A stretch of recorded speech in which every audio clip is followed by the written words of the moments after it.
আমরা আজকে মেঘালয় থেকে বাড়ি আসলাম, দুদিন হয়ে গেছে রাস, বাড়ির পাশে একটু রাস হচ্ছে, তাই আজকে একটু রেডি হয়ে ছটপট করে বেরিয়ে যাচ্ছি।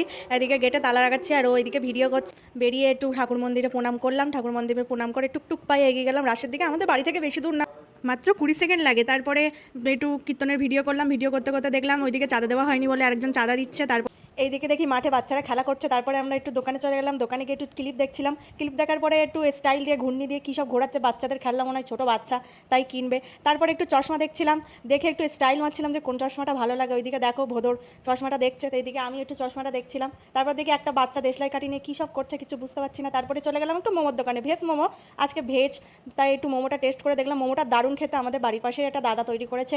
মোমো শেষ হয়ে গেছে তো কী করবো, স্যুপটা তো নষ্ট করা যায় না, তাই স্যুপটা খেলাম, দারুণ খেতে স্যুপটা। তারপর চলে গেলাম প্রসাদ খেতে। প্রথমে আমাদের দিয়ে দিল থালা, তারপরে দিয়ে দিল ভাত, ভাতের পরে দিয়ে দিল ডাল, ডালের পরে দিয়ে দিল কুমড়োর তরকারি, তারপরে একটা পটল জাতীয় কিছু তরকারি দিয়ে একটু পায়েস দিল। ব্যাস, আমাদের আজকে রাতের এখানেই খাওয়া কমপ্লিট। তারপরে খাওয়া দাওয়া করে চলে গেলাম হাত ধুতে, হাতটা ধুয়ে এসে এবার যাবো বাড়ির দিকে। বাড়িতে গিয়ে দেখি পিকুর এখনো ভাত খাওয়া হয়নি, তাই পিকুর ভাতটা মাখিয়ে দিলাম। এদিকে পিকু আমাদের দেখে বিশাল আনন্দ করছে, অনেকদিন অনেক সময় দেখে না। এখন ভেজ চলছে, তাই পিকুর একটু খেতে অসুবিধা হচ্ছে। ও একটু মাংস মাছ হলে ভাতটা একটু বেশি খায়, তারপর পিকুর একটু আদর করে দিলাম। এদিকে দেখো পিকুর আদর করতে ব্যস্ত, আর পিকুও সেরকম আদর খেতে ভালোবাসে। ও আমার থেকেও বেশি ওর আদর খেতে বেশি ভালোবাসে। যাই হোক, বাপ বলে কথা। তারপর একটু পিকুর গেটের মধ্যে দিয়ে আমরা চুপচাপ গিয়ে শুয়ে পড়লাম। টাটা বাই বাই, পরের কোনো ভিডিওতে দেখা হবে।